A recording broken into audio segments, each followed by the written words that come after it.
بسم الله الرحمن الرحيم. அஸ்ஸலாமு அலைக்கும் வரஹ்மத்துல்லாஹி வபரகாத்துஹு. அன்பிற்குரிய சகோதர சகோதரிகளே, நீங்களும் ஆலிம்களாகலாம் என்ற தினசரி பாடத்தில் திங்கள் செவ்வாய் ஆகிய 2 நாட்கள், அதாவது ஹதீஸ் கலை பற்றி, உலுமுல் ஹதீஸ் பற்றி நம்ம அறிந்து வருகிறோம். அதில் இப்னு ஹஜர் அவர்கள் எழுதிய நுஹ்பத்துல் ஃபிக்ர் என்ற சின்ன ஒரு சிற்றேட்டை அடிப்படையாக வைத்து அதை வாசித்து அதிலிருந்து நம்ம ஹதீஸ்களை அறிந்து வருகிறோம். அதில் ஆரம்பமாக அவர் என்ன செய்கிறார்னு கேட்டால், ஹதீஸ் அறிவிக்கிற ஆட்களுடைய எண்ணிக்கையை பொறுத்து அந்த ஹதீஸு பல வகையாக பிரிக்கப்படுகிறது. அதில் முதல் வகை என்னன்னு கேட்டால் முத்தவாத்திர்.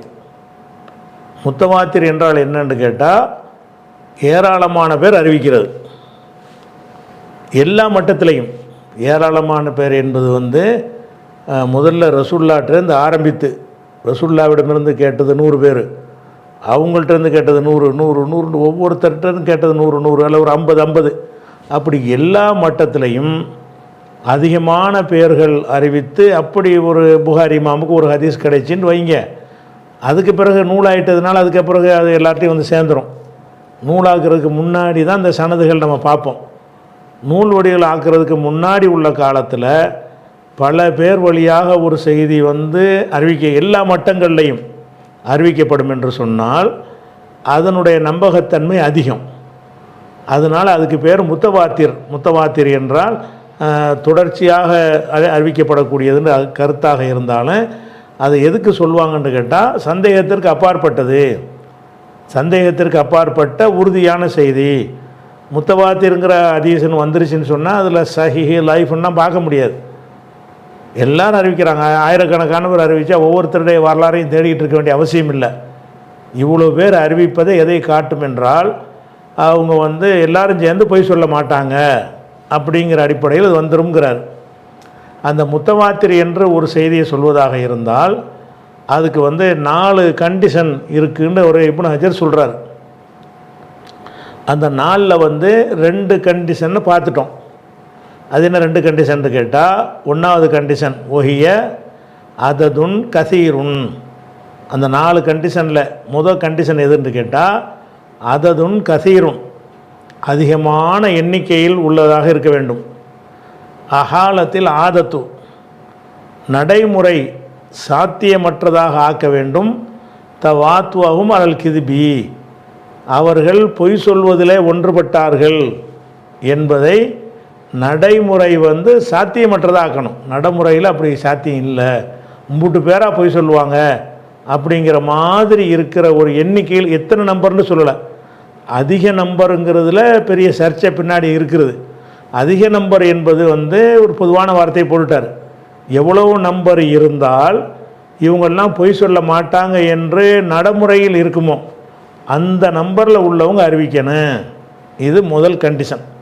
அதாவது முதல்ல என்ன, முத்தவாத்திர்னு ஒரு ஹதீஸை சொல்வதாக இருந்தால் அததுன் கசீருன், அதிகமான எண்ணிக்கை, அறிவிப்பாளர் எண்ணிக்கை.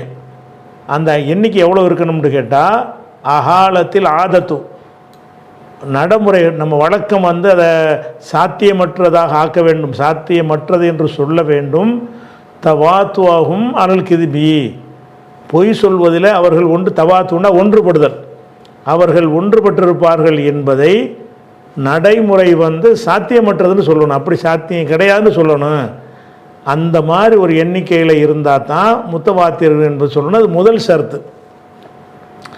அப்போ ரசூல்லா சொன்னதாக ஒரு 2 பேர் அறிவிக்கிறாங்க, அந்த 2 பேர் சொன்னதாக இன்னொரு 2 பேர் அறிவிக்கிறாங்க, அப்புறம் 3 அறிவிக்கிறாங்க, அப்புறம் இப்படி வந்துச்சுன்னு வைங்க, 2 பேர்லாம் போய் சொல்லியிருக்கலாம்.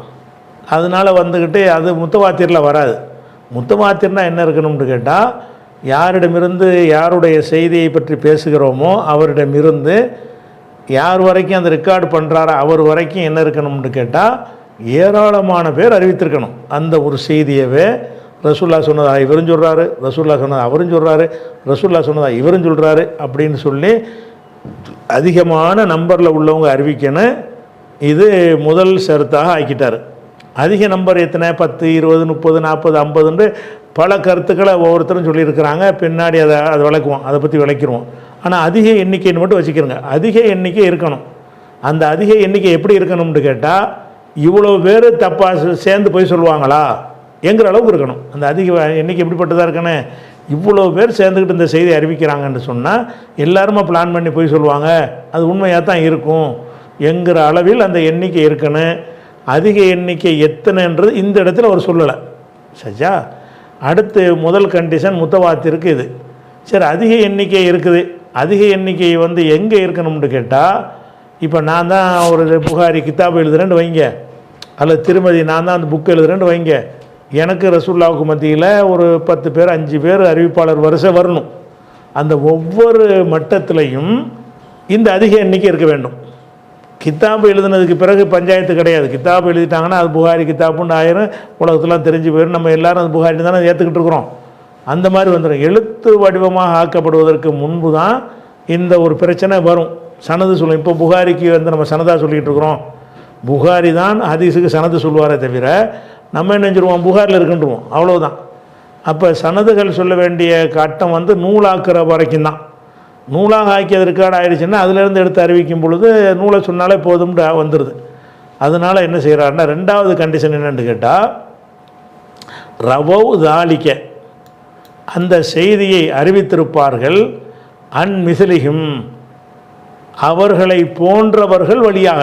அவர்களை போன்றவர்கள் வழியாகன்ற என்ன அர்த்தம்னு கேட்டால், ஒரு 50 பேர் அறிவிக்கிறாங்கல்ல, இந்த 50 பேர் அவங்கள போன்ற ஒரு 50 பேர் வழியாக அறிவிக்கணும். அவங்கள போன்ற 50 வழியாக அறிவிக்கணும். அவர்களை போன்றவர்கள் என்றால் எண்ணிக்கையில். ரவவ் தாலிக்க அதை அறிவித்திருப்பார்கள் அன்மிஸ்லிஹிம் அவர்கள் ஒரு அதிகமான எண்ணிக்கையில் அறிவிக்கிறாங்கல்ல. இப்போ திருமதி இமாமுக்கு ஒரு 50 பேர் சொல்கிறாங்க ஒரு ஹதீஸை. அந்த 50 பேர் போலவே அதுக்கு முந்தின கட்டத்துலேயும் 50 பேர் இருக்கணும். அதுக்கு முந்தின கட்டத்துலேயும் அதே அளவுக்கு இருக்கணும்.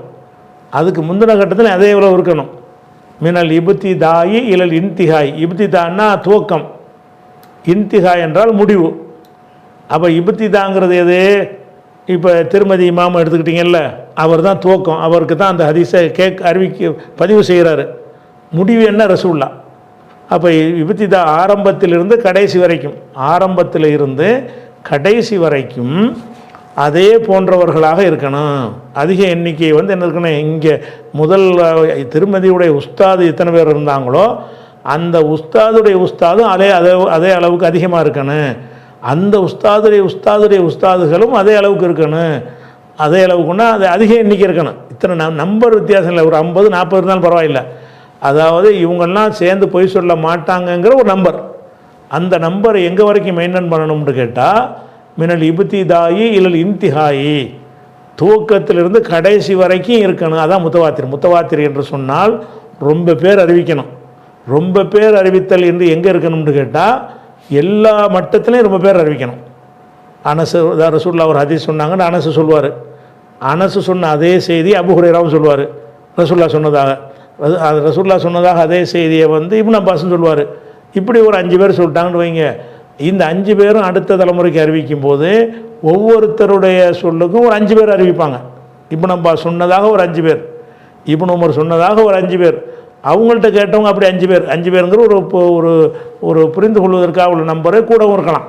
அப்போ அதிகமான நம்பராக இருக்கணும். இந்த நம்பர் எண்ணிக்கையை எல்லா மட்டங்கள்லையும் ஒரே மாதிரியாக அதிகமாக இருக்கும். அதிக எண்ணிக்கை என்பது காணப்படணும்.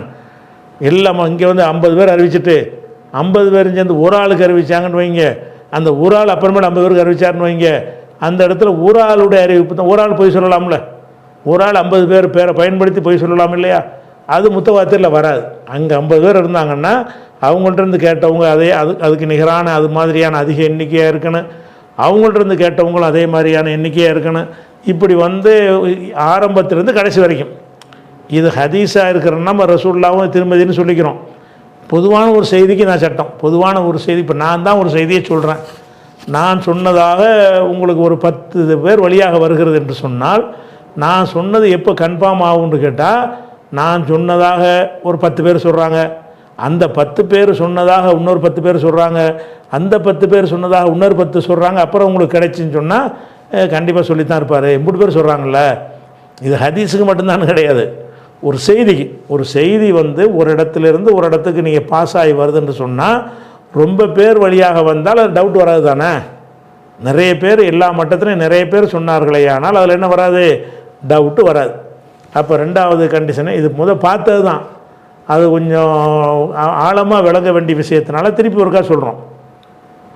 அப்போ ரவவு தாலிக்க இதை அறிவித்திருப்பார்கள், அன்மிசலிகும் அவர்களை போன்றது அறிவிக்கிறாங்கள்ல, அந்த அதிக எண்ணிக்கை, இந்த அதிக எண்ணிக்கை உள்ளவர்களைப் போல அறிவித்திருப்பார்கள். மினல் இபத்திதாயி இலல் இன்திஹாயி, ஆரம்பத்திலிருந்து கடைசி வரைக்கும். ஆரம்பம் கடைசிங்கிறது வந்து என்னிடமிருந்து உங்களுக்கு ஒரு செய்தி கிடைக்குது, நான் ஆரம்பம், நீங்கள் கடைசி, நடுவில் வரக்கூடியதெல்லாம் அறிவிப்பாளர் வரிசை. ஆரம்பம் கடைசிங்கிறது ரசூலுல்லாவுக்கு மட்டும் உள்ள விஷயம் அல்ல. இது முத்தவாத்திருங்கிறது, முத்தவாத்திருங்கிறது எல்லா விதமான செய்திகள்லையும் அந்த முத்தவாத்திருங்கிற ஒரு அம்சம் வந்து இருக்கும். சரி, அடுத்து 3வது ஷரத்து. இந்த 2 ஷரத்து விளங்கிட்டீங்கல்ல. 3வது ஷரத்து என்னன்னு கேட்டால் இதுதான் முக்கியமான ஒரு ஷரத்து. இப்போ உதாரணத்துக்கு இப்போ வந்து இப்போ ராமர்னு ஒருத்தர் வாழ்ந்தாருன்னு சொல்கிறாங்கல்ல, இந்துக்கள் என்ன செய்கிறாங்க, ராமன் ஒருத்தர் இருந்தாருன்னு நம்புகிறாங்க. எவ்வளோ பேர் நம்புகிறாங்க, எல்லோரும் நம்புகிறாங்க, இந்துக்களில் உள்ள அனைவரும் நம்புகிறாங்க. அது இவங்களுக்கு முந்தின தலைமுறை இருக்காங்களே, இவங்க அப்பம்பாட்டை அவங்களும் நம்பினாங்க, அவங்களுக்கு அப்பம்பாட்டை இருக்காங்கல்ல அவங்களும் நம்பினாங்க. அப்போ எல்லா மட்டங்கள்லையும் ராமர்னு ஒருத்தர் இருந்தார், அங்கே போனார், இங்கே போனார்னு இந்த ராமரை பற்றி உள்ள கதைகளை சொல்கிறாங்கன்னு வைங்க. அது வந்து எத்தனை பேர் அறிவிப்பாளர்னு கேட்டால் எத்தனை பேர்னா சொல்ல முடியாது, நிறைய அறிவிப்பாளர். அப்போ இது முத்தவாத்திரில் வருமா, நிறைய சொல்கிறாங்கல்ல. அப்போ நிறைய சொன்னதுனால இது வந்து கரெக்டான செய்தி தான் அப்படி வருமானு கேட்டால் முக்கியமான அடிப்படை என்னன்னு கேட்டால் அது அந்த அடிப்படை தான் நம்ம சொல்லி காட்டுறாரு. இப்போ வந்து அந்த கடைசி இருக்கிற முடிவு, அந்த முடிவு எங்கே போய் முடிக்கிறீங்களோ அது வந்து என்னவாக இருக்கணும்னு கேட்டால் அது வந்து கேட்கப்பட்டதாகவும் பார்க்கப்பட்டதாகவும் இருக்கணும். அதை அறிவிக்கிறவர் என்ன செய்யணும்னு கேட்டால் அவர் அதுக்கு வந்து ஐ விட்னஸாக இருக்கணும், அவர் அதை கேட்டிருக்கணும். இப்போ இந்த ராமருங்கிறத பற்றி இவ்வளோ பேர் சொல்கிறாங்கல்ல, இவ்வளோ பேர் சொல்கிறாங்க, ஒரு 80 கோடி பேர் சொல்கிறாங்கன்னு வைங்க. ஒரு 100 வருஷத்துக்கு முன்னாடி கேட்டோம்னா ஒரு 50 கோடி பேர் சொல்லியிருப்பாங்க, மக்கள் தொகை கம்மினால். அதுக்கு முந்தி கேட்டிங்கன்னா இன்னும் கொஞ்சம் பேர் சொல்லியிருப்பாங்க. இப்படி போயிட்டே இருக்கும். கடைசியாக எங்கே வரும்னு கேட்டால் ஒருத்தர் வந்து வால்மீகின்னு ஒருத்தர் கம்ப ராமாயணத்தை எழுதியிருப்பார், அவர்கிட்ட போய் நின்றோம். அந்த ஒரு ஆள் தான் அங்கே ஆரம்பத்தில் என்ன ஆகுதுன்னா ஒரு ஆள் தான், ஒரு ஆள் இப்படி எழுதுனது தான் இப்படி விரிஞ்சு இந்த 3 பேருக்கு வந்திருக்கே தவிர எது இல்லை. அந்த அந்த அந்த இந்த வால்மீகி என்பவர் வந்து ராமரை பற்றி எழுதுறார்ல, அவர் ராமரை வந்து அவர் பார்த்தாரா, ராமரோட பழகுனாரா, ராமர்கிட்ட பேசினாரா, பேசலை. இவர் வந்து ஒரு கற்பனை பண்ணி ராமர்னு ஒருத்தர் இருந்தால் எழுதுறாரே தவிர எழுதினவருக்கும் அந்த ராமருக்கும் எந்த சம்பந்தமே இல்லை. அப்போ முதல்ல முத்தவாத்தினுடைய அடிப்படை என்னன்னு கேட்டால் அந்த செய்திக்கு வந்து ஐ விட்னஸ்லேருந்து ஆரம்பிக்கணும். இப்போ ரசூல்லா வந்து இருந்தாங்கன்னு அறிவிக்கிறாங்கல்ல, ரசூல்லா பற்றி அறிவிக்கிற எல்லாரும் ரசூல்லா பார்த்தாங்க, எல்லோரும் ரசூல்லா கேட்டாங்க. ரசூல்லாவை பற்றி ஏதோ ஒரு புஸ்தகத்தில் எழுதப்பட்டதை வச்சுக்கிட்டு அறிவிக்கலை. அபூ ஹுரைராங்கிறவர் யார், முகமது நபியை பார்த்தவர். இப்னு அப்பாஸ் யார், முகமது நபியை பார்த்தவர். அதே மாதிரி இப்னு உமர் யார், முகமது நபியை பார்த்தவர். அப்போ பார்த்தும் கேட்டும் இருக்கிறார்ல, அந்த அதில் தான் ஆரம்பிக்கணும். ஒரு செய்திக்கு ஆரம்பம் எப்படி இருக்கணும்னு கேட்டால் அந்த செய்தியை சொல்பவர் வந்து அந்த யாரை பற்றி சொல்கிறாரோ அவரை பார்த்திருக்க வேண்டும், அவரிடம் கேட்டிருக்க வேண்டும். பார்த்த கேட்ட செய்திகள் இந்த மாதிரி அறிவிக்கப்பட்டால் தான் முத்தவாத்திரில் வரும். இப்போ வந்து வால்மீகி என்பவரோ இல்லை கம்பரோ, தமிழுக்கு ஒரு கம்பர் வந்து ராமாயணம் எழுதினார், இவர் ராமரை பற்றி எழுதினார, ராமர்னு ஒருத்தர் இருந்தது இவர் பார்த்தாரா, பழகினாரா, கேட்டாரா, இவராக உட்காந்து எழுதுறார், அவ்வளோதான். அப்போ யாரை பற்றி நீ எழுதுறிய அவரை நீனே பார்க்கல. இப்போ எத்தனை பேர் இருந்தால் என்னென்ன, எத்தனை லட்சம் பேர் வந்து அது இப்படி முத்தவாத்திர் ஆகும். முத்தவாத்திர் என்று சொன்னால் எப்படி இருக்கணும்னு கேட்டால் அது வந்து ஹிஸ், அதான் சொல்கிறார், காண முஸ்தனது இன்திஹாயிகம். இன்திஹான்னா முடிவு, அவங்களுடைய முடிவு இருக்குல்ல, அந்த முடிவு என்னவாக இருக்க வேண்டும் என்றால் அல் ஹிஸ் என்று சொன்னால் அதாவது பார்த்தல் ஐம்புலனுக்கு வந்து ஹிஸ்ஸும்பாங்க. புலன் சம்பந்தப்பட்டதாக அடிப்படை இருக்க வேண்டும். புலன் சம்பந்தப்பட்டதுன்னா என்ன இருக்குன்னா, ஒன்று கேட்டறியணும் அல்லது பார்த்தறியணும். இந்த ரெண்டும் தான் நமக்கு வரும் செய்திகளுக்கு. ருசி பார்த்து அறியறதுல வராது. 5 புலன் நல்லா கொடுத்துருக்குறான்ல, இந்த 5 புலனுக்கு வந்து ஹிஸ்ஸுன்னு சொல்லுவாங்க. ஹிஸ்னா என்னது? பார்த்தறிதல், கேட்டறிதல், சுவைத்தறிதல், முகர்ந்தறிதல், தொட்டு அறிதல். சுவை, ஒளி, ஊறு, ஓசை, நாற்றம்னு இந்த 5 வகை இருக்குது. இந்த 5 வகையில் தான் ஒரு மனுஷன் ஒரு செய்தி அறியறான். அந்த 5 வகையில் இது உணவு, நறுமணம் அந்த மாதிரி விஷயத்துக்கு தான் முகர்ந்தறிதல் அதெல்லாம் வரும். இது அல்லாத ஒரு வரலாறு செய்தியை பொறுத்த வரைக்கும் என்ன இருக்கும்னா, 2 விஷயம் இருக்குன்னு. அதில் நீங்கள் யாரை பற்றி ஒரு செய்தியை அறிவிக்கிறாரோ அவர் அந்த செய்திக்கு உரியவரை பார்த்திருக்க வேண்டும். அந்த செய்திக்கு உரியவர்கிட்ட வந்து அந்த செய்தியை கேட்டிருக்க வேண்டும். பார்த்தல் கேட்டல் என்பதை தான் இந்த ஹிஸ்ஸுன்னு என்னென்னா புலன் உணர்வுன்னு அர்த்தம். அதுக்கு ஹிஸ்ஸுக்கு புலன் உணர்வு சம்பந்தப்பட்டதாக இருக்க வேண்டும்ங்கிறார். அதாவது இவங்க வந்து அந்த அறிவிப்பாளர் இருக்காங்க இல்லையா, இப்போ வந்து அபூ ஹுரைராங்கிறவர் அதை அறிவிக்கிறார்னு கேட்டால், அந்த அபூ ஹுரைரா வந்து யாரை பற்றி அறிவிக்கிறாரு? ரசூல்லா பற்றி அறிவிக்கிறாரா? அவர் ரசூலை பார்த்துருக்கணும் அல்லது ரசூல்கிட்ட கேட்டிருக்கணும். ரசூலால் பார்த்தும் கேட்டுமே இருக்கணும். அப்போ ரசூலை பற்றி ஒன்றை ஒருத்தர் அறிவிப்பதாக இருந்தால் அவர் வந்து இந்த அறிவிக்கிற அந்த முதல் இன்திஹா கடைசி ஆள் இருக்கார்ல, அவர் வந்து ஹிஸ்ஸை அடிப்படையாக கொண்டிருக்கணும். ஹிஸ்னா என்ன அர்த்தம்? நேர பார்த்து கேட்டு அறிவித்து இருந்தால் தான் அப்போ ரசூல்லா அதை சொன்னாங்கன்னு உறுதியாகும். இப்போ ராமர் சொன்னாங்க, ராமர் வந்தார் போனார்னு வால்மீகி எழுதுகிறார். நெசமாக இப்படி ஒரு ராமர் இருந்திருப்பாரையானால் அவருக்கும் வால்மீகிக்கும் பல ஆயிரம் வருஷங்கள் இருக்குது. நெசமாக ராமர்னு ஒருத்தர் இருந்திருப்பாரையானால் அவருக்கும் கம்பருக்கும் பல ஆயிரம் வருஷங்கள் இருக்குது. திரேதா யுகம் என்னமோ யுகம்னு சொல்கிறாங்க. அப்போனா இந்த ராமரை வந்து இவர் பார்க்கலை. யார்? கம்பர் பார்க்கலை, அவரை வந்து அறியலை. ராமர் பேசுனதை காதால் கேட்கலை. அவராக உட்காந்துக்கிட்டே ராமர் போனார் வந்தார்னு எழுதுகிறாரு. இதுக்கு வந்து கோடிக்கணக்கான அறிவிப்பாளர் வந்தாலும் அந்த முத்தவாத்திரில் வராது. ஏன் வராது? அதனுடைய எண்டு வந்து ஐ விட்னஸாக இருக்கணும். அவருடைய எண்டு என்னது? ஹிஸ்னா ஐ விட்னஸ். ஹிஸ்னா என்னது? ஐ விட்னஸுக்கு அவர் வந்து நேரடி இப்போ சாட்சியாக இருக்க வேண்டும். நேரடி சாட்சியாக உள்ளவரிடமிருந்து அறிவித்தால் தான் அது முத்தவாத்திராகும். இப்போ எல்லா விதமும் ராமர், சிவனு அப்படி இப்படி என்னென்னமோ சொல்கிறாங்க.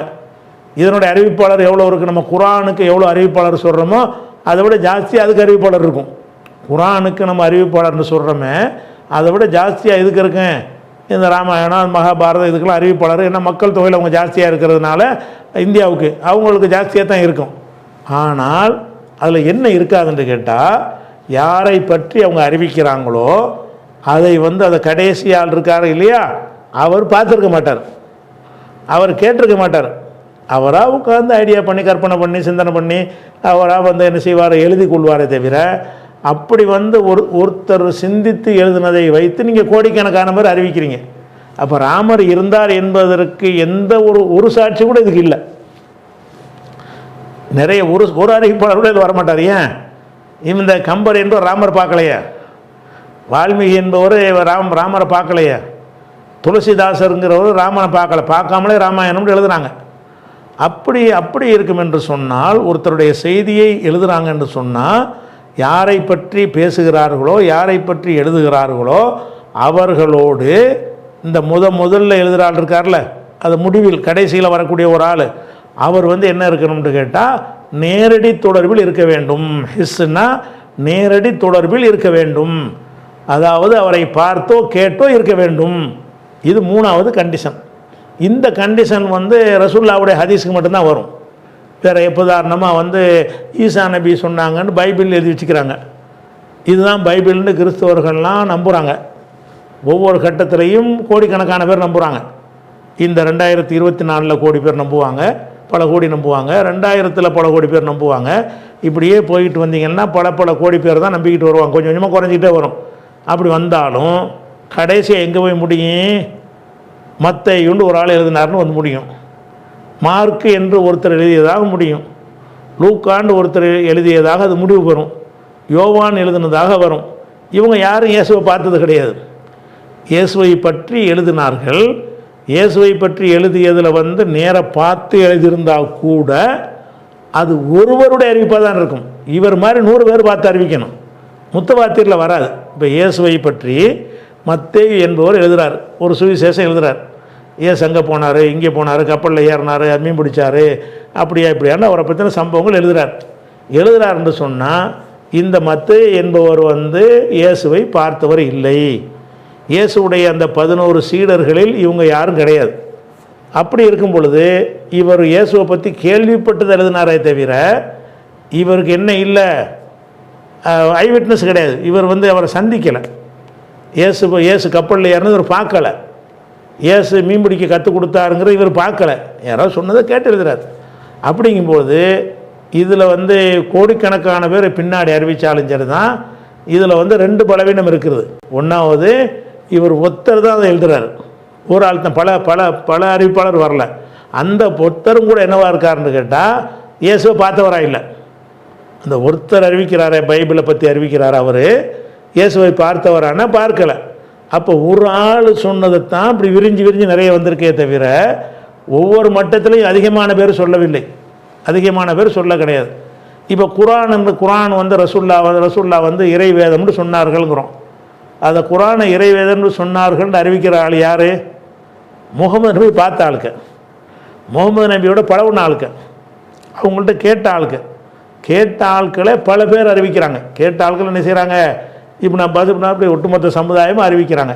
அப்போ அந்த அறிவிக்கிற ஆட்கள் என்னவா இருக்கணும்னு கேட்டால், முத்தவாத்திர்னு சொன்னால் உலகத்தில் பரவுன எல்லாமே நான் உண்மையான செய்தியாக போயிடும். அப்புறமேலு பல தெய்வ வணக்கங்கள், சிவன், முருகன்லாம் பல பேர் தான் அறிவிக்கிறாங்க. பல பேர் அறிவிக்கிறாங்கன்னு என்ன நீங்கள் பார்க்கணும். இந்த பல பேர் எப்படி அறிவிக்கிறாங்க, இவங்க அப்பம்பாட்டன் சொன்னதை அறிவிக்கிறாங்க, அவங்க வந்து அவங்க அப்பம்பாட்டத்தை சொன்னால் அறிவிக்கிறாங்க. அப்படியே போனால் முதல்ல ஒருத்தர் அறிவிப்பார்ல, அவர் யார்? அவர் வந்து முருகனை பார்த்தவரா, முருகனோட பழகுனவரா, சிவனை பார்த்தவரான்னு கேட்டால் அது முடிவு அது இருக்காது. ஏதோ ஒரு காலத்துக்கு கற்பனை வெளியிருப்பார். முருகனை பற்றி இவர் கேள்விப்பட்டது கற்பனைக்கு ஒன்று கேள்விப்பட்டதாக இருக்கும், இல்லைன்னா அவரை கற்பனை செஞ்சதாக எழுதியிருப்பாரே தவிர யாரை பற்றி பேசுகிறார்களோ அவர்களை இந்த அறிவிக்கிறவர்கள் பார்த்திருக்க மாட்டார்கள், கேட்டிருக்க மாட்டார்கள் என்று சொன்னால் அது எத்தனை கோடி பேர் அறிவித்தாலும் அது முத்தவாத்திரில் வராது. முத்தவாத்திருடைய முதல் கண்டிஷன் என்ன? காண முஸ்தனதுன்னு ஆதாரம், சான்று.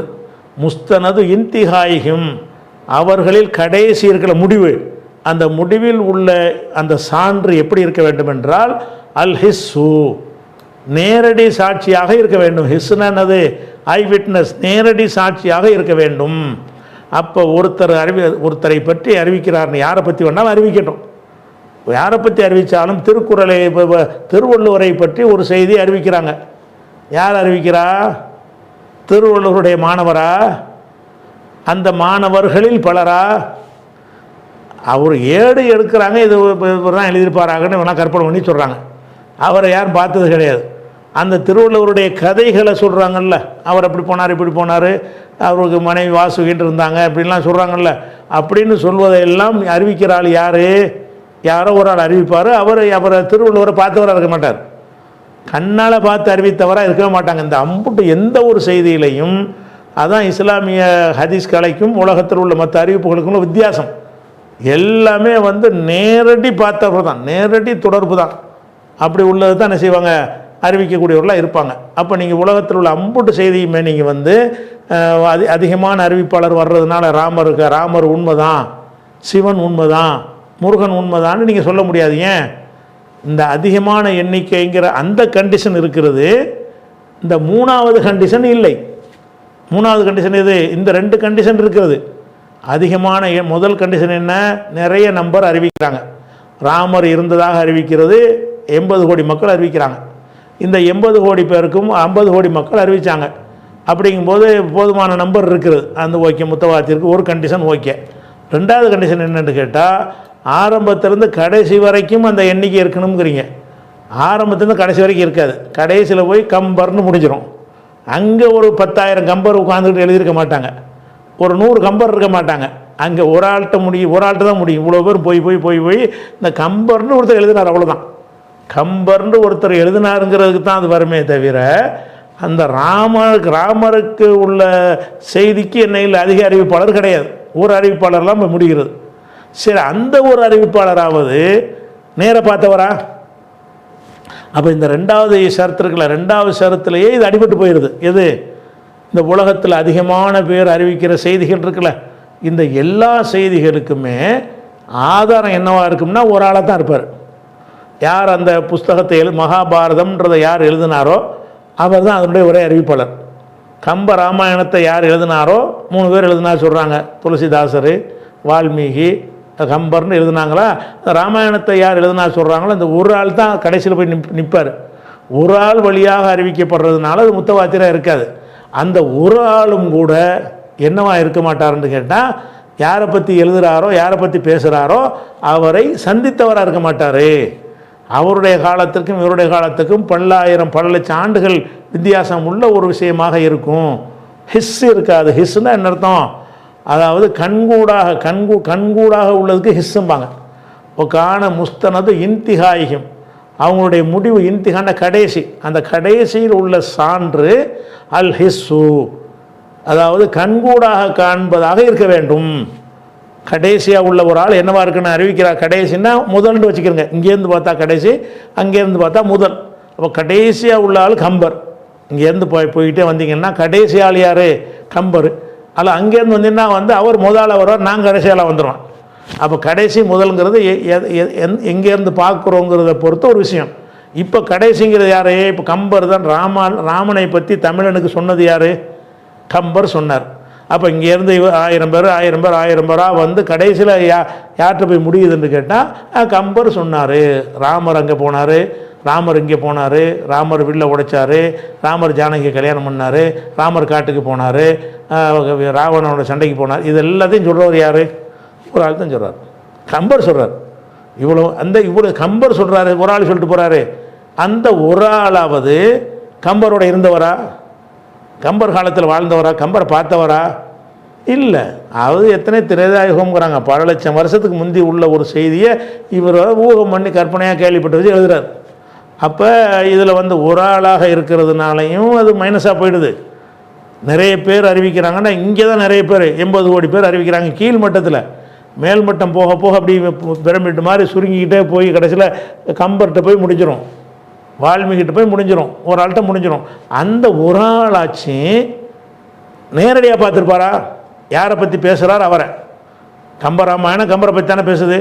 அப்போ கம்பரையோ அங்கே உள்ள சீதையோ ராவணனையோ அவர் நேராக பார்த்தாரா? யாரையும் பார்க்கல. அவங்களுடைய அந்த முடிவுடைய சான்று கண்கூடாக காணுதலாக இருக்கவில்லை. கண்கூடாக கண்டு இருந்தால் தான் என்ன செய்யணும்? அது முத்தவாத்திரி என்ற ஒரு வகையில் வரும். அப்போ காண முஸ்தனது இன்திஹாயியும், முஸ்தனது என்றால் இஸ்தனதுன்னா ஊண்டி கொண்டான், சனதுங்கிறவங்கள அதில் உள்ளது. முஸ்தனது என்றால் சான்றுன்னு வச்சுக்கிறோங்க. முஸ்தனது இன்திஹாயியும், அவங்களுடைய இறுதி, இன்திஹாண்டா முடிவு, அந்த முடிவில் உள்ள ஒரு சான்று அல் ஹிஸ்ஸு, ஹிஸ்ஸாக இருக்க வேண்டும். ஹிஸ்ஸாக என்றால் கண்கூடாக காண்பதாக இருக்க வேண்டும். கடைசி உள்ள ஆள் அறிவிக்கிறார்னா அவர் யாரை பற்றி அறிவிக்கிறாரோ அவரை பார்க்கணும், அவர்கிட்ட கேட்டிருக்கணும். அவர்கிட்ட கேட்டு அறிவித்தா தான், அவர் செஞ்சதை கண்ணால் பார்த்துருந்தா தான் ராமர்னு ஒருத்தர் இருந்தார், நானே பார்த்தேன், நான் தான் அதுக்கு சாட்சின்னு சொல்கிறவராக இருக்கணும். அப்படி சொல்கிறவங்களும் எத்தனை பேர் இருக்கணும்? அது ஒரு பெரிய நம்பரில் இருக்கணும், ஒரு 50 பேராச்சும் சொல்லணும். அப்போ நம்பரில் பார்த்தாலும் ஒரு கம்பர்னு ஒரு ஆள் தான் சொல்கிறாரு. அந்த கம்பராச்சும் ராமரை பார்த்தாரா? பார்க்கவில்லை. இப்போ நம்ம ஹதீஸ்ன்னு சொல்கிறோம், அதெல்லாம் எப்படி இருக்கிறது? இப்போ நபிகள் நாயகம் பத்ர் போரில் கலந்து கொண்டார்கள்னு ஒருத்தர் அறிவிக்கிறார். அவர் யார்? நபிகள் நாயகம் காலத்துக்கு ஒரு 10,000 வருஷத்துக்கு பிந்தி எழுதின ஒரு ஆளா? இல்லை. அந்த பத்ர் போரில் அவரை ஒரு ஆளாக இருப்பார். பத்ர் போரை பற்றி அறிவிக்கக்கூடியவர் என்னவாக இருப்பார்னு கேட்டால், நபியை பார்ப்பார், அந்த காலத்துக்கு போயிருப்பார், அந்த சண்டையில் பங்கெடுத்திருப்பார், நல்லா தூரமாக நின்று பார்த்துருப்பார். அப்போ நபிகள் நாயகத்தை பற்றி அறிவிக்கிற எல்லா செய்திகள்லையுமே அந்த கண்கூடான டைரக்ட் ஐ விட்னஸாக இருப்பாங்க. நம்ம சொல்கிறது அந்த ஐ விட்னஸுங்கிற வார்த்தை தான் அதுக்கு சரி பொருத்தமான வார்த்தை. நேரடி சாட்சியாக இருப்பாங்க. அப்படி வைங்களேன். ஐ விட்னஸ்னால் என்னது? நேரடி சாட்சியாக இருக்க வேண்டும். காண முஸ்தனது இன்திஹாயும், அவங்களுடைய கடைசியில் உள்ள ஒரு சான்று அல் ஹிஸ்ஸு ஹிஸ்ஸாக இருக்க வேண்டும். ஹிஸ்ஸுன்னா அதாவது நேரடி சாட்சியாக இருக்க வேண்டும். நேரடி சாட்சி இப்போ ரசூல்லா சம்மந்தப்பட்ட இன்னமல் அமால் பின்னியாத் என்று ரசூல்லா சொன்னாங்கன்னு இருக்குது. யார்கிட்ட சொன்னாங்க? இந்த என்கிட்ட சொன்னாங்கன்னு ஒருத்தர் சொல்லுவார். அப்படி சொன்னாங்கன்ற ஒரு கேள்விப்பட்டு ஒரு 50 வருஷத்துக்கு பிந்தி புஸ்தகத்தில் எழுதுறதில்லை. யார்கிட்ட சொன்னாங்களோ அவர் காதால் கேட்குறாரு, அவரை நேரடியாக பார்க்குறாரு. அப்போ கண்ணால் பார்த்து காதால் கேட்டு அறிவிக்கும் பொழுது தான் அதுக்கு அதுதான் அதுவும் ஜாஸ்தியாகவும் இருக்கணும். இன்னமல் அமால் பின்னியாத்துன்னு சொன்னாங்கன்னு மட்டும் ஒருத்தர் அறிவிச்சாருன்னு கேட்டால் அதுவும் சரியான செய்தி தான். அது முத்தவாத்திரில் வராது, அது ஹபர வாஹிது, அது வேறு பேர் பின்னாடி வரும், அது வேறு பேரில் வந்துடும். ஆனால் முத்தவாத்திர்னு சொல்வதாக இருந்தால் செயல்கள் எல்லாம் எண்ணங்களை பொறுத்து என்று நபிகள் சொன்னார்கள். அதை இப்னு உமர் கேட்டார், அதை அனசு கேட்டார், அதை அபூ ஹுரைரா கேட்டார், அதை ஹுதைஃபா கேட்டார், அதை சல்மான் ஃபாரிசி கேட்டார், அதை உமர் கேட்டார், அதை உஸ்மான் கேட்டார். இப்படி என்று சொல்லி அதிகமான பேர் கேட்டிருக்க வேண்டும். அவர்கள் நேரடி சாட்சியாக இருக்க வேண்டும். முக்கியமான கண்டிஷன் எது முத்தவாத்திற்கு? இந்த நேரடி சாட்சிங்கிற ஒரு விஷயத்தில் தான் உலகத்தில் உள்ள பல மதங்களில் உள்ள நம்பிக்கைகள்லாம் நேரடி சாட்சி இருக்கவே இருக்காது. இது இஸ்லாமிய செய்திக்கு மட்டும்தான் நேரடி சாட்சியாக இருப்பாங்க. சொன்னவர் அதை நேரைய பார்த்தவர், அவ்வளோதான். பார்த்த சொல்கிறார், கேள்விப்பட்டது சொல்லலை. இஸ்லாம் சம்பந்தப்பட்ட எந்த ஒரு விஷயத்தை நம்ம குரான் ஹதீஸுங்கிற அது வரலாறுகளை இல்லை, குரான் ஹதீஸ்ன்னு சொல்லக்கூடிய விஷயங்களை யார் அறிவித்தாலும் சரி, அவர் என்ன செஞ்சிருப்பார்னா நபியை பார்த்துருப்பார், நபியை கேட்டிருப்பார். அந்த காலத்தில் அவர் ஒரு ஆளாக இருந்திருப்பார். அப்போ அந்த மாதிரி உள்ள ஒரு அடிப்படை இருந்தால் தான் முத்தவாத்திர்னு வரும். அந்த நேரடியாக பார்த்ததும் நிறைய பேராக இருக்கணும். அதான் நபிகள் நான் இது சொன்னதை நேரடியாகவும் கேட்டிருக்கேன்னு. நேரடியாக கேட்டது அறிவித்தாலும் அது ஏற்றுக்கொள்ள செய்தி 1000. ஆனாலும் முத்தவாத்திருங்கிற அந்தஸ்து எப்போ கொடுப்போம் என்று கேட்டால் அந்த நம்பர் ஜாஸ்தியாகவும் இருக்கணும். நேரடியாகவும் பார்த்துருக்கணும், ரொம்ப பேர் பார்த்துருக்கணும். நேரடியாக கேட்டிருக்கணும், ரொம்ப பேர் கேட்டிருக்கணும். அப்படி இருந்தால் தான் அது முத்தவாத்திராக வரும். முத்தவாத்திற்கு 3 கண்டிஷன் சொல்கிறாரா? 3 கண்டிஷனில் ஒரு கண்டிஷன் ஜாஸ்தி நம்பர் இருக்கணும். ரெண்டாவது ஆதியிலேருந்து கடைசி வரைக்கும் அந்த நம்பர் இருக்கணும். எல்லா மட்டத்திலையும் ஜாஸ்தியாக வரணும். எல்லா மட்டத்திலையும் அதிகம் பேர் அந்த செய்தி அறிவிக்கணும். 3வது கண்டிஷன் என்னென்னு கேட்டால் கடைசியாக உள்ள ஒரு ஆள் யாரிடமிருந்து அந்த செய்தி அறிவிக்கிறாரோ அவர் அந்த செய்திக்கு உரியவரை பார்த்தோ கேட்டோ இருக்க வேண்டும். நேரடி சாட்சியமாக அவர் இருக்க வேண்டும். அவர்களும் அதிக எண்ணிக்கையில் இருக்க வேண்டும். இப்படி இருந்தால் தான் முத்தவாத்திர் என்ற ஒரு வகையில் வரும். இப்போ உதாரணமாக இப்போ முத்தவாத்திர் நம்ம சில எடுத்துக்கிறோமே, ஒரு ஊர் மதுரைன்னு அந்த ஊருக்கு பேர் இருக்குது. இந்த மதுரைங்கிற ஊரை அந்த பேருன்னு அறிவிக்கிறாங்கல்ல, யார் அறிவிக்கிறா? பல லட்சம் பேர் அறிவிக்கிறாங்க. இவங்களுக்கு அதுக்கு முந்தி பல லட்சம் பேர் அறிவிக்கிறாங்க. எல்லாருமே கடைசியாக ஒரு ஆள் போகிறாங்களே, கடைசியாக அறிவிக்கிற ஆளையா ஒரு ஆளாக இருப்பார். அது 1000 பேர் அது மதுரைன்னு சொல்லியிருப்பாங்க. அந்த ஊரில் அவங்களே இருந்திருப்பாங்க. ஒரு ஊருக்கு பேர் வைக்கிறவங்களாம் முத்தவாத்திர். ஒரு ஊருக்கு பேருன்னு சொல்கிறாங்களே, அந்த மதுரைங்கிற ஊருன்னு சொன்னால் யார்? ஒரே ஒரு ஆளாக பேர் வச்சுருப்பார்? இல்லை. அந்த காலத்தில் வாழ்ந்தவர்கள்லாம் அந்த ஊர் முதல்ல ஊர் உண்டாகும்ல, 50 பேர் மதுரைன்னு இருப்பாங்க. அப்போ அந்த மதுரையில் அவங்க சம்மந்தப்பட்டிருப்பாங்க. அது மதுரைன்னு சொல்வதில் அவங்க நேரடி சாட்சியாக இருப்பாங்க. அப்படி ஒரு ஊரை மதுரைன்னு சொல்கிறாங்க, மக்கான்னு சொல்கிறாங்க, சென்னைன்னு சொல்கிறாங்கன்னா இதுக்கு அதிகமான பேர் அறிவிக்கிறாங்கன்னு சொன்னால் அது முத்தவாத்திரு. இது பொய் கிடையாது, மதுரை தான் அதுக்கு பேர், மதுரைன்னு தான் சொல்லியிருக்கிறாங்க அப்படின்னு வழங்கலாம். இது அந்த ஊர் மாதிரி உள்ளதுக்கெல்லாம் சரியாக வரும். ஆட்களை பற்றி அறிவிக்கிறதா இருந்தால் பெரும்பாலும் அந்த இன்னும் சொல்ல போனால் அண்ணாவை பற்றி, அண்ணா நம்ம காலத்தில் வாழ்ந்தவர், நமக்கு தெரிஞ்சு வாழ்ந்த ஒருத்தர் தான். அண்ணா சொன்னார் என்று புத்தகம் எழுதியவர்கள், அண்ணா சொன்னார் என்று மேடையில் பேசக்கூடியவர்கள் யாரும் அண்ணாவை பார்த்து கேட்டு அறிவிக்க மாட்டார்கள். இவன் நினச்சதெல்லாம் அண்ணா பேரில் போட்டு விட்டுருவாங்க. சமகாலத்தில் வாழ்ந்தவரை பற்றி பேசினால் கூட அதுக்கு நேரடியாக சாட்சியாக இருக்க. நீங்கள் ஒரு மேடையை போட்டு எம்ஜிஆரை பற்றி என்ன வேண்டாலும் நீங்கள் சொல்லலாம். எம்ஜிஆர் என்ன சொன்னார் தெரியுமான்னு சொல்லலாம். எவனும் கேட்க மாட்டான், ஆதாரம் கேட்க மாட்டான். எம்ஜிஆர் நீங்கள் பார்க்க வேண்டியதில்லை, அவர் எம்ஜிஆர் யார்கிட்ட சொன்னார்னு கேட்க வேண்டியதில்லை. அந்த செய்தி மட்டும் ஒரு புகழத்தக்கதாக இருந்துச்சுன்னா ஓகே, தலையத்தில் ஆட்டிக்கிடுவாங்க. அவர் திட்டுற மாதிரி குறை சொல்கிற மாதிரி இருந்தால் தான் கேள்வி கேட்பாங்களே தவிர அவருடைய அறிவை புகழ்கிற மாதிரி அதை சொன்னார் இதை சொன்னார்னு விட்டு அடிச்சிங்கன்னு வைங்க, அது தலையத்தில் ஆட்டிக்கிட்டு போயிடுவாங்க. கடைசியில் என்னடாண்டு கேட்டீங்கன்னா யார்கிட்டடா சொன்னார்? அது வந்துமா யார்கிட்ட சொன்னார், எங்கே சொன்னார் நீங்கள் கேட்டியா முடிப்பான். அப்போ தான் அது பொய்யின்னு வழங்கும். அப்போ நம்ம சமகாலத்தில் உள்ள ஒரு செய்தி எடுத்துக்கொண்டால் கூட அதுக்கு ஒரு நேரடி சாட்சியம் கிடையாது. காந்தி சொன்னதாக என்ன வேண்டாலும் நீங்கள் விட்டு அடிக்கலாம், நேரு சொன்னதாக என்ன வேண்டாலும் விட்டு அடிக்கலாம், எவனுமே கேட்க மாட்டான்.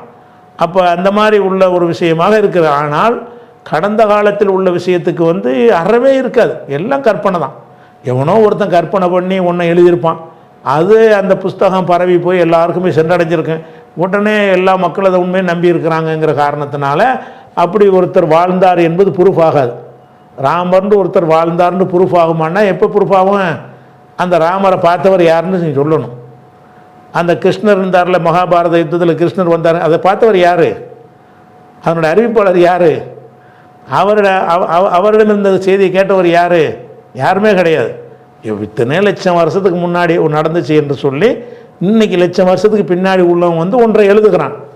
அதை போய் என்ன செய்கிறாங்கன்னு கேட்டால் அது வந்து உண்மை என்று நம்பி எழுதி வச்சிடுறாங்க. அப்போ முத்தபாத்திற்கு 3 கண்டிஷன் ஆச்சா? 3 கண்டி திருப்பி ஒருக்கா பாருங்கள். முத்தபாத்திர் என்பது ஒஹிய அததுன் கதீருன், அதிக எண்ணிக்கையாகும். அகாலத்தில் ஆதத்து, நம்ம நடைமுறை சாத்தியமில்லாமல் ஆக்கிவிடும். தவாத்துவகும் அனல் கிதிபி, பொய்யின் மீது அவர்கள் ஒன்றுபடுவதை நடைமுறை சாத்தியமற்றது என்று ஆக்கிவிடும். இவங்கெல்லாம் பொய் சொல்லியிருப்பாங்களான்னு நினைக்கிற அளவுக்கு இருக்குமா, அப்படி ஒரு நம்பர் இருக்க வேண்டும் அறிவிப்பாளர்கள். 2வது ரவவுதாலிக்கான் மிசலிகும் எனல் இபதிதாய் இன்திகாய், தூக்கத்திலிருந்து கடைசி வரைக்கும் அது போன்ற அவர்கள் அறிவித்திருக்க வேண்டும். அது போன்றவர்கள்னால் அந்த எண்ணிக்கையில் அதிகமான எண்ணிக்கையில் உள்ளவர்கள் என்ன செய்யணும், அறிவித்திருக்க வேண்டும். ஆதியிலேருந்து கடைசி வரை, கடைசிங்கிறது வந்து புஸ்தகத்தில் எழுதுகிறார்ல அவர் தான் கடைசி. ஆரம்பம் என்பது ரசூல்லா, அவர் தான் முதல்ல பேசக்கூடியவர். யாரை பற்றி பேசுகிறோமோ அவர் வந்து முதல் ஆள். கடைசி ஆள் யாருன்னு கேட்டால் யார் அதை ரெக்கார்டு பண்ணுறாரோ அவர். புகாரியை, திருமதியை, அபுதாவுதோ இவங்க வச்சுக்கிறோங்க. இவங்களில் இருந்து ரசூல்லா வரைக்கும் இப்திதா என்பது வந்து அபுதாவுன்னு வச்சுக்கிறோங்க, இன்திஹா என்பது ரசூல்லான்னு வச்சுக்கிறோங்க. அபுதாவுலேருந்து ரசூல்லா வரைக்கும், திருமதியில் இருந்து ரசூல்லா வரைக்கும், புகாரிலேருந்து ரசூல்லா வரைக்கும் உள்ள அறிவிப்பாளர்கள் என்னவா இருக்குன்னு அதே எண்ணிக்கையில் அதிக எண்ணிக்கையில் இருக்க வேண்டும். முத்தவாத்திர்னு சொல்வதாக இருந்தால் அதிக எண்ணிக்கை இல்லாமலும் இருக்கும், அதுவும் ஹதீஸ் தான். முத்தவாத்திருங்கிற பேரை சொல்ல முடியாது. முத்தவாத்திர்னு சொல்வதாக இருந்தால் என்னவா இருக்கணும், அங்கேருந்து இங்கே வரைக்கும் ரொம்ப ரொம்ப ரொம்ப ரொம்ப அறிவித்திருக்கணும். 3வது கண்டிஷன் என்னென்னு கேட்டால், கான முஸ்தனது இன்திஹாயிஹிம், அவங்களுடைய இறுதி சான்று அல் ஹிஸ்ஸு, நேரடி சாட்சியமாக இருக்கும். இறுதி சான்றுங்கிறது ரசூல்லா. கடைசி யாரை பற்றி பேசுகிறோமோ அதான இறுதி. யாரை பற்றி பேசுகிறார்களோ அவருடைய முடிவு வந்து என்னவா இருக்கணும், அல் ஹிஸ்ஸாக இருக்கும். ஹிஸ் யார்? இப்போ லாஸ்ட் யாருன்னா அபூ ஹுரைரா. இப்போ நம்ம ஒரு ஹதீஸ் அறிவிக்கிறோம்னா லாஸ்ட் யார்? அபூ ஹுரைரா. அந்த அபூ ஹுரைரா யாரை பற்றி அறிவிக்கிறாரு? ரசூல்லா பற்றி அறிவிக்கிறாரா? அவரை நேரடியாக பார்த்துருப்பார். இப்னு உமர் அவர் நேரடியாக பார்த்துருப்பார், கேட்டிருப்பார். அப்போ கடைசியில் உள்ளக்கூடிய அந்த அறிவிப்பாளர் யாராக இருக்கணும்னு கேட்டால் அதை நேராக பார்த்து சொல்லணும். நேராக பார்த்து சொல்லணுங்கிற இந்த ஒரு கண்டிஷனில் உலகத்தில் உள்ள அத்தனை செய்திகளுமே முத்தவாத்திரில் வராது. முத்தவாத்திருங்கிற அந்தஸ்து கிடைக்காது. கோடான 800 கோடி மக்கள் நீங்கள் நம்பினாலும் சரி தான், அது வந்து அதனுடைய கடைசி ஆதாரமற்றதாக பிடிக்கும். அந்த கடைசி என்னவா இருக்கும், எவனோ ஒருத்தன் கற்பனை பண்ணியிருப்பான். அதை எழுதியவன் வந்து நேரடியாக அவரை பார்த்துருக்க மாட்டான். யாரை பற்றி எழுதுகிறானோ அதை பார்த்துருக்க மாட்டான் அப்படிங்கிற ஒரு விஷயம். அப்போ அது ஹிஸ்ஸாக இருக்கணும். ஹிஸ்னா என்னது? நேரடி சாட்சியமாக இருக்க வேண்டும். இது 3வது கண்டிஷன். அடுத்து 4வது கண்டிஷன் இன்ஷா அல்லாஹ் என்ன செய்வோம், நாளைக்கு பார்க்கலாம். அஸ்ஸலாமு அலைக்கும்.